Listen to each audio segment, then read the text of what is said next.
The collapse that shook a courtroom. Imagine a courtroom so silent you could hear the click of a pen. The air is heavy. The families of both victim and killer sit rigid, waiting for the words that will define the rest of their lives. And then it happens. The verdict is read, guilty. In an instant, Tyler Robinson, the man accused of killing political activist Charlie Kirk, slumps forward, collapsing in a heap before the stunned judge, jury, and spectators. Gasps ripple across the courtroom. Reporters scramble for their phones. Camera flashes explode like lightning. But before we continue, please subscribe, like, and turn on the notification bell for more updates. It wasn't just a trial. It was a story that gripped the nation. One that blended politics, crime, and tragedy in ways few cases ever do. And now, with Robinson sentenced to life in prison, the world is left to piece together how this moment came to be. But before we rush to the end, let's rewind. How did this case unfold? What really happened that night in Orem?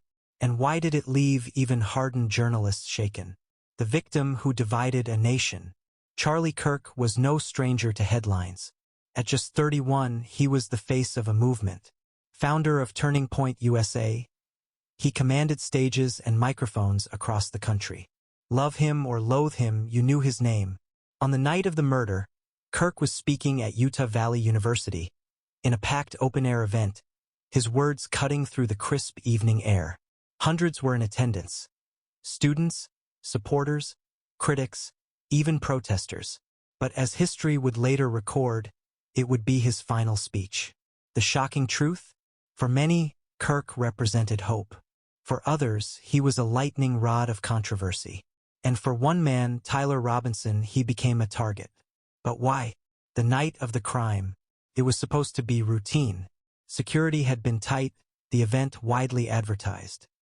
Kirk, ever confident, walked onto the stage with his trademark grin, waving to the crowd as chants rang out. And then chaos. At 8:47 p.m., a single shot cracked the night. People screamed. Cameras fell to the ground. Kirk staggered back, clutching his chest. His supporters surged forward, while others scrambled for exits. In those few seconds, the event transformed from a political rally into a crime scene. Police sirens wailed. Emergency medical crews fought to revive him. But by 9:02 p.m., Charlie Kirk was pronounced dead. The crowd, still stunned, whispered the same question. Who could have done this? The 33-hour manhunt. Tyler Robinson's name wasn't known to the public that night, but to police, he became suspect number one within hours. Surveillance footage caught him fleeing the scene. Witnesses recalled his face in flashes of panic.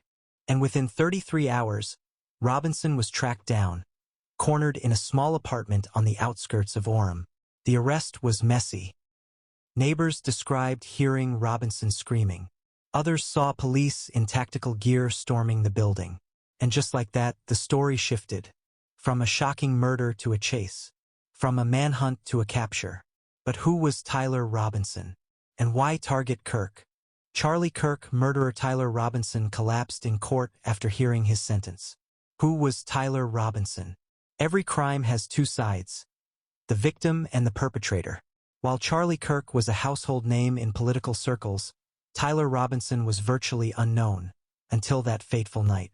Neighbors described him as quiet, sometimes odd. Old classmates recalled a withdrawn teenager who struggled with social acceptance. Some whispered about a troubled home life. Others pointed to a series of failed jobs and mounting frustrations. But here's the eerie twist. Robinson had been spotted at multiple Kirk events in the months leading up to the shooting. He wasn't just a random attacker. He was a follower turned stalker turned assassin. Court documents later revealed Robinson kept a diary. Inside, investigators found chilling entries, notes about Kirk's speeches, sketches of stages, a bizarre manifesto railing against Kirk's influence. And perhaps most haunting of all, a single line scribbled across one page. When the microphone falls silent, people will finally hear me. The trial of the year. By the time Robinson's trial began, the world was watching. Television crews camped outside the courthouse. Protesters lined the streets, some demanding justice, others questioning whether Robinson had acted alone. The case was broadcast live, transforming into a legal drama that rivaled anything on Netflix. Inside the courtroom, Robinson looked pale, gaunt, and almost detached. His lawyers argued mental instability. The prosecution painted him as a calculated killer who planned the attack for months. Every day brought new revelations. A witness testified Robinson had bragged about taking down someone big. Ballistic experts matched the weapon found in his apartment to the bullet that ended Kirk's life. Digital forensics uncovered searches like how to get away with shooting at a rally. The jury, 12 ordinary citizens, sat stone-faced through it all. But the tension was electric. And then came the witnesses who broke hearts, Kirk's family. His mother's trembling voice, his father's anger, his sister's tears. Each testimony layered emotion over evidence, leaving jurors visibly shaken. The collapse heard around the world. After weeks of testimony, cross-examinations, and gut-wrenching moments, the trial reached its climax. The jury filed back into the courtroom. The foreperson stood. The judge asked the question, "Have you reached a verdict?" A pause that felt like eternity. Then, "We find the defendant, Tyler Robinson, guilty." The words echoed like thunder. Gasps, cries, cheers, and silence all clashed in one surreal moment. And then the collapse. Robinson's body stiffened, his knees buckled, and he crumpled to the floor with a thud. Paramedics rushed in. His lawyers fumbled. The judge slammed her gavel, calling for order. For a split second, it wasn't about politics, crime, or even justice. It was raw humanity on display. A man crumbling under the weight of his own fate. The image went viral within minutes. Hashtags like #CourtroomCollapse and #JusticeForCharlie trended worldwide. Life behind bars. The sentencing was swift. Life imprisonment without the possibility of parole. Those words sealed Robinson's destiny. No chance of freedom, no second chance. His world would shrink to cold walls, steel bars, and the echo of a crime he could never undo. Prison officials later reported that Robinson spent his first nights in isolation, under suicide watch. He barely spoke, barely ate. The collapse in court wasn't just physical. It was the breaking of a man who realized his story had reached its final chapter. But outside those prison walls, the story was far from over. The ripple effect. Charlie Kirk's murder wasn't just a crime. It was a cultural earthquake. Political commentators dissected it for weeks. Supporters mourned, opponents debated, and news outlets replayed the moment again and again. Universities reviewed security protocols. Politicians delivered fiery speeches about free speech, violence, and the state of America. And ordinary people, they felt fear. If a man like Kirk could be gunned down in public, what did that mean for anyone who dared speak boldly? The ripple effect extended far beyond Utah. It sparked conversations about safety at political events, mental health, gun control, and the dangers of polarization. Charlie Kirk, murderer Tyler Robinson, collapsed in court after hearing his sentence. The media frenzy. The second Robinson hit the courtroom floor, it wasn't just a legal case anymore. It was a media spectacle. Every major outlet, from CNN to Fox, from local Utah papers to international broadcasters, splashed the collapse across front pages. "Killer collapses," one headline screamed. Another blared, "Justice delivered, courtroom shaken." Cable news replayed the clip on endless loops. Talk show hosts debated whether Robinson's collapse was genuine shock, stage drama, or even a medical episode.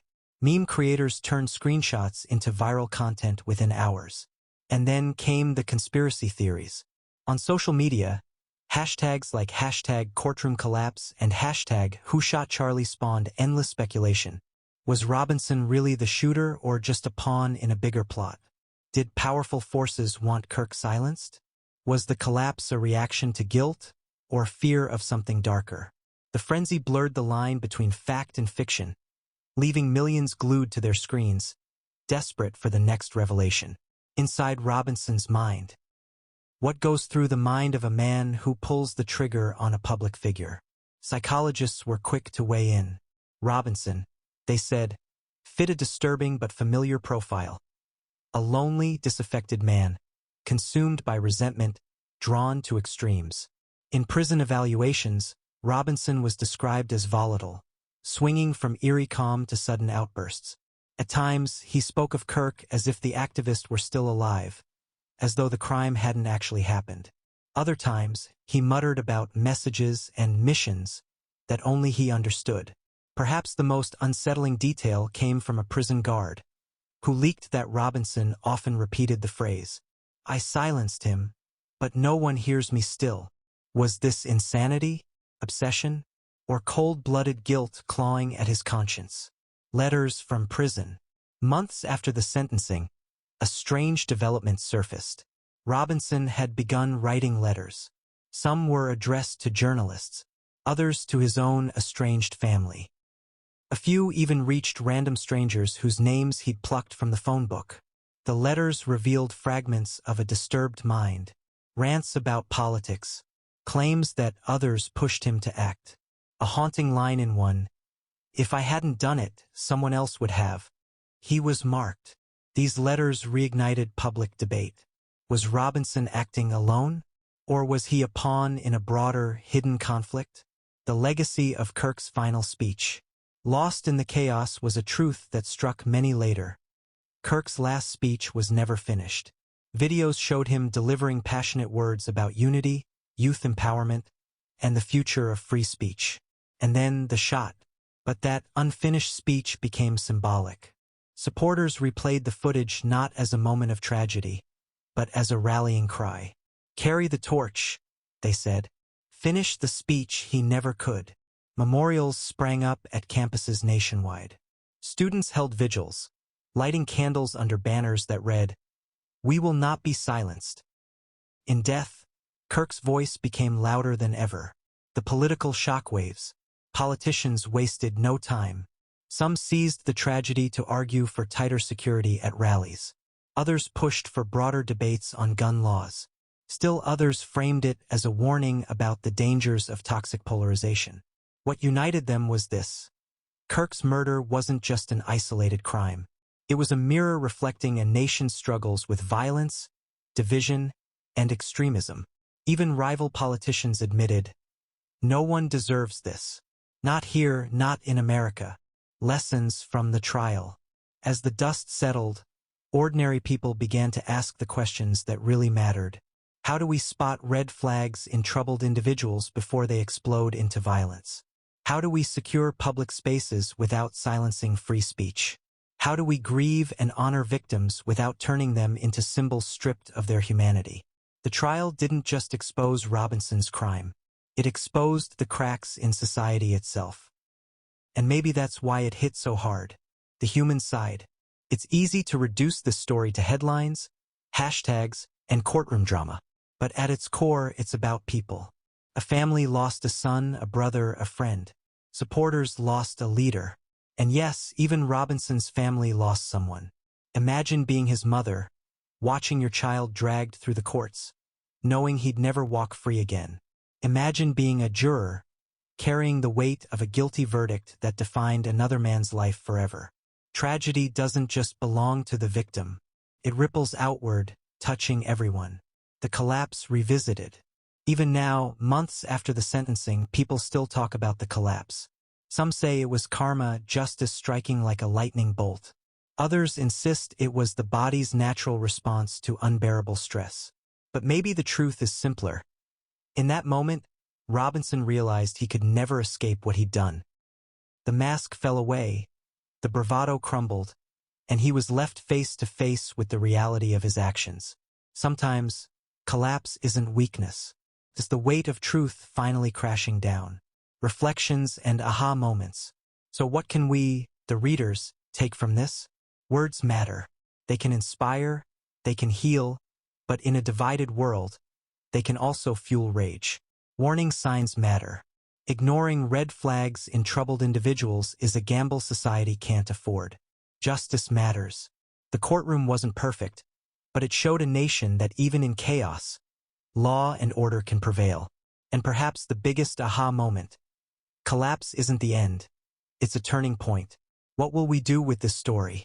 The gavel has fallen. The sentence is set. Tyler Robinson will spend the rest of his life behind bars. Charlie Kirk will never deliver another speech. The courtroom collapse will live forever in headlines and hashtags.